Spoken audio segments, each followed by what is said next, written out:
छोटों को प्यार, बड़ों को नमस्कार और इसी के साथ मैं आप सबका स्वागत करती हूं अपने चैनल माधव मंथन में। तो आज जो मुद्दा है वो थोड़ा सा गर्म है क्योंकि वर्तमान में समकालीन परिस्थितियों में ये मुद्दा बड़ा चर्चा का विषय बना हुआ है। तो आज हम बात कर रहे हैं नारीवाद के बारे में। नारीवाद अर्थात फेमिनिज्म। फेमिनिज्म अर्थात एक महिला को समाज में पुरुष के जितना सम्मान और स्वतंत्रता मिले, अर्थात सीधे सीधे नारी सशक्तिकरण। क्योंकि नारी एक विस्तृत व्याख्या है, नारीवाद एक विस्तृत व्याख्या है, इसलिए एक ही वीडियो में उस पर चर्चा करना संभव नहीं है। इसलिए आज हम उसके किसी एक पहलू पर चर्चा करेंगे। लेकिन यदि आप ये चाहते हैं कि नारी या नारीवाद से जुड़े हुए किसी और पहलू पर भी चर्चा की जाए तो आप मेरे कमेंट बॉक्स में ज़रूर लिखिए। तो अब हम आते हैं मुद्दे की बात पर। तो आज हम नारीवाद में से एक पहलू निकालेंगे जिस पर चर्चा करेंगे, और वो एक पहलू जो मैंने आज के लिए चुना है वो है नारी सशक्तिकरण और छोटे कपड़ों की भूमिका। अब कपड़े तो कपड़े हैं, कपड़े छोटे हों या बड़े, कपड़ों का महिला के सशक्तिकरण से क्या लेना देना। आपके भी मन में वही प्रश्न आ रहा होगा जो मेरे मन में अक्सर आता है। लेकिन मैंने आज के समाज में कुछ ऐसी सोच, कुछ ऐसी मानसिकता अक्सर देखी है जहाँ पर महिला को कपड़ों के साथ जोड़ दिया जाता है, या महिलाएं खुद की स्वतंत्रता, खुद के सशक्तिकरण को कपड़ों से जोड़कर देखने लगी हैं। अब भैया कपड़ों का और सशक्तिकरण का क्या लेना देना। अब अगर मैं नारी सशक्तिकरण के लिए आपको रानी लक्ष्मीबाई का उदाहरण देती हूँ तो आप कहेंगे कि ये पुराने ज़माने की बातें थी। तो चलिए ठीक है, इसी ज़माने की बात करते हैं। इसी ज़माने में आप मैरी कॉम को ले लीजिए, कल्पना चावला को ले लीजिए, सुषमा स्वराज को ले लीजिए, हमारे राष्ट्रपति प्रतिभा पाटिल को ले लीजिए, इंदिरा गांधी को ले लीजिए। आप वर्तमान समाज से जुड़ी हुई कितनी ऐसी महिलाओं को देखेंगे। आप अगर साउथ इंडिया में नज़र डालेंगे तो वहाँ तो आप देखेंगे कि महिलाएं अधिकतर एजुकेटेड और सशक्त हैं, लेकिन फिर भी वहाँ कपड़े कोई मुद्दा ही नहीं। और कपड़ों का मुद्दा बनाने का मतलब ही क्या। कपड़े आपकी चॉइस, आपकी पारिवारिक पृष्ठभूमि के ऊपर निर्भर करते हैं। अब कपड़े आपके बाहरी आवरण से जुड़े हुए हैं, और नारी सशक्तिकरण, नारी स्वतंत्रता, नारी का सम्मान या नारी के अंदर आने वाली मजबूती की भावनाएं आपके आंतरिक आवरण से। तो भैया ये बाहरी आवरण और आंतरिक आवरण का जो संबंध है वो कपड़ों में कहाँ से जुड़ता है। हाल ही में आप रूमा देवी से मिले थे ना। अरे वही रूमा देवी जो कौन बनेगा करोड़पति में सोनाक्षी सिन्हा के साथ गेम में आई थी, याद आया? आपने देखा था रूमा देवी के सर पर, जिस वक्त वो कौन बनेगा करोड़पति में आई तभी भी सर पर पल्लू था। उन्होंने पूरी पारंपरिक ड्रेस पहनी हुई थी। लेकिन नारी सशक्तिकरण की मुझे लगता है बहुत बड़ी मिसाल है वो भी उन्होंने खुद को ही नहीं, हजारों और महिलाओं को भी सशक्त किया है। तो इन सब उदाहरणों से हमें क्या पता चलता है, नारी सशक्तिकरण में कपड़ों की भूमिका मेरे अपने विचार से। अब आप मुझे कमेंट बॉक्स में ज़रा खुद ही बताइए कि इतनी सारी महिलाएं जो आपने सुनी, जो आपने देखी, जो समाज में नारी सशक्तिकरण की मिसाल पेश करती हैं, उनका कपड़ों से कहीं दूर दूर तक कोई संबंध था। अरे आप छोटे कपड़े पहनिए, आपका परिवार अलाउ करता है, पहनिए, क्या दिक्कत है, आपकी अपनी चॉइस है। लेकिन परिवार से लड़ना झगड़ना, मतभेद पैदा करना, समाज में इस तरह का माहौल क्रिएट करना कि हमसे हमारी स्वतंत्रता छीनी जा रही है, ये कहाँ से नारी सशक्तिकरण के उदाहरण पेश करता है भाई। अच्छा एक बात बताइए, आप कहीं रोड पर जा रही हैं, आपके पीछे दो लड़के आ रहे हैं, वो गलत नियत से आपकी तरफ देख रहे हैं या वो कुछ ऊंची नीची हरकतें कर रहे हैं, ठीक है।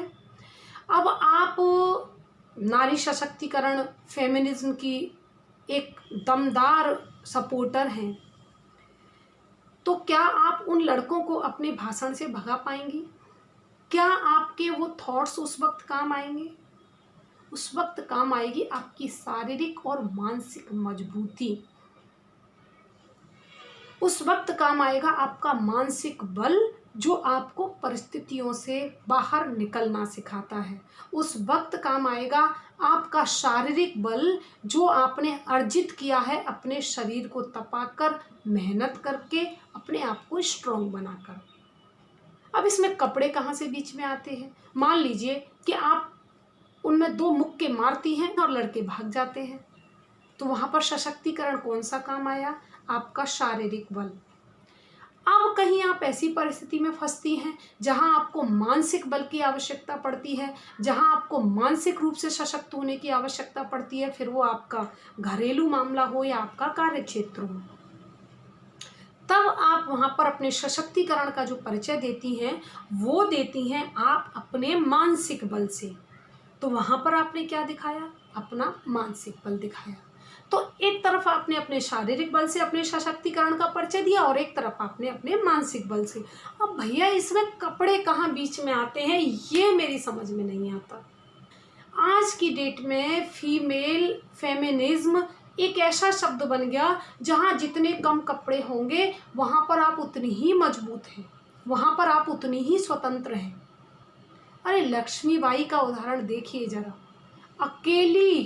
अकेली अंग्रेजों के पसीने निकाल देती थी वो, अकेली अंग्रेजों के सामने डटकर जब खड़ी होती थी ना तो रात की नींदें उड़ा देती थी अंग्रेजों की। अरे नारी सशक्तिकरण इतनी मामूली बात नहीं है, नारी कोई इतनी कमजोर वस्तु नहीं है जिसको कपड़े छोटे करके सशक्त किया जाए। नारी तो सदैव सशक्त थी, नारी सदैव सशक्त है और नारी सदैव सशक्त रहेगी। ईश्वर की सबसे सुंदर कृति ही नारी है, ईश्वर की सबसे सुंदर रचना, सृष्टि की रचयिता, सृष्टि की जननी नारी है। कैसे ये कहते हैं लोग कि उसको पुरुष के बराबर समझो, पुरुष के बराबर समझो। जब जब कोई ये बोलता है कि नारी को पुरुष के बराबर समझो, मुझे बड़ा कष्ट होता है, क्योंकि जैसे हनुमान जी अपना बल भूल गए थे ना, ऐसे ही नारी भी अपना बल भूल गई है, इसलिए चिल्ला रही है मुझे पुरुष के बराबर समझो, पुरुष के जितनी स्वतंत्रता दो। अरे मैं एक नारी होकर इस बात को कह रही हूँ, हम नारी तो पुरुष से कहीं आगे हैं। शारीरिक बल में, मानसिक बल में किसी पुरुष की इतनी हिम्मत नहीं कि वो एक बच्चे के पैदा होने का दर्द सहन कर सके, वो हम नारी ही कर पाती हैं। हम मानसिक बल में भी पुरुष से कोसों आगे हैं। हमारी सहन शक्ति, हमारे निर्णय लेने की क्षमता, परिवार को संभाल कर रखने की क्षमता, एक नए परिवार में एडजस्ट होने की क्षमता, अपने परिवार को, अपने बचपन को, अपने माहौल को छोड़कर एक नए माहौल में ढल जाने की क्षमता, ये कभी पुरुष में नहीं हो सकती। फिर काहे हल्ला मचाते हैं कि हमें पुरुष के बराबर बनना है। अरे ये कैसा अजीब नशा चढ़ा है नारी पर, मुझे तो यही समझ नहीं आता। हालांकि नारी बात बहुत लंबा और विस्तृत विषय है, इस पर चर्चा आगे भी होती रहेगी। बस एक बात समझ लीजिए, अंत में मैं यही कहूँगी, हमारे कपड़े हमारे सशक्तिकरण में कहीं भी आड़े नहीं आते। हमारे कपड़े हमारे महानता, हमारे बड़प्पन में कहीं भी आगे नहीं आते। हमारी मानसिक और शारीरिक मजबूती हमारे लिए मायने रखती है, हमारी सोच हमारे लिए मायने रखती है। कपड़ों के जाल से बाहर निकलिए, उससे ऊपर उठकर सोचिए, कभी साउथ इंडियन महिलाओं की ओर एक नज़र डालिए और देखिए कि वो कितनी सशक्त हैं। वहाँ कपड़े कोई मायने नहीं रखते, ज़रूर सोचिएगा। इसी के साथ विदा लेती हूँ। और हाँ, नारीवाद पर मैं आगे भी बोलती रहूँगी।